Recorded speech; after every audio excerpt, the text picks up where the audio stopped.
बिंदु आवेश के कारण किसी बिंदु पर वैद्युत क्षेत्र की तीव्रता का जो व्यंजक है वो आज हम कवर करने वाले हैं। आज हमारा फिजिक्स का नेक्स्ट डे है और आज हम एक छोटी सी डेरिवेशन को कंप्लीट करने वाले हैं। तो समझो क्या होता है, जैसे कि मान लो मैंने यहाँ पर बिंदु मान लिया O और इस O बिंदु पर मान लो कोई एक आवेश है, उस आवेश का नाम है प्लस Q, ठीक है ना। मैंने क्या कहा, एक बिंदु O है जिस पर आवेश प्लस Q स्थित है, लेकिन जो आपका O है उससे R दूरी पर, मतलब उससे कुछ दूरी पर, उस दूरी को हमने नाम दे दिया R दूरी पर एक बिंदु और है, उस बिंदु का नाम है P और इस पर क्या स्थित है, एक आवेश स्थित है जिसका नाम है प्लस Q नॉट, यानी कि परीक्षण आवेश स्थित है, ठीक है ना। और जो आपका बिंदु P है ना, इसी पर आपको वैद्युत क्षेत्र की तीव्रता ज्ञात करनी है, ठीक है ना, यानी कि E ज्ञात करना है। तो अब आप कैसे लिखोगे, तो समझो आपको रचना के अंदर लिखना पड़ेगा अपने आप। क्या लिखोगे, देख लो फटाफट से। ये लिखना है आपको कि ये माना एक बिंदु O है जिस पर प्लस Q आवेश स्थित है और उससे R दूरी पर एक बिंदु हमने P मान लिया है जिस पर आपका प्लस Q नॉट आवेश स्थित है और उसी पर हमें क्या करना है, वैद्युत क्षेत्र की जो तीव्रता का व्यंजक है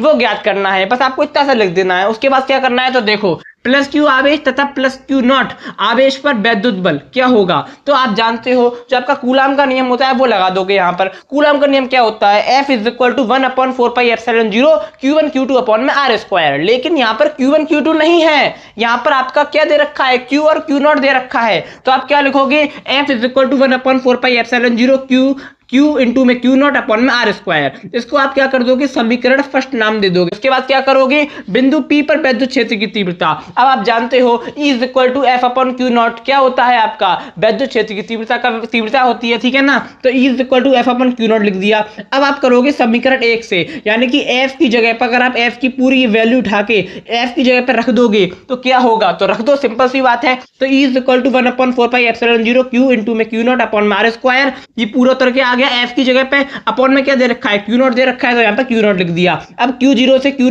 नॉट कट गया और जैसे ही ये कटा तो जो बचा वो वहां पर लिख दिया, E is equal to 1/4πε0 Q upon में R स्क्वायर। और यही आपका क्या है, किसी भी बिंदु आवेश के कारण किसी बिंदु पर वैद्युत क्षेत्र की तीव्रता का व्यंजक है, जो कि आपको याद रखना है। आशा करता हूं कि आपको समझ में आ गया होगा। बहुत सिंपल सा है, कोई पहले कुछ नहीं करना, कूलाम का नियम लगाना है।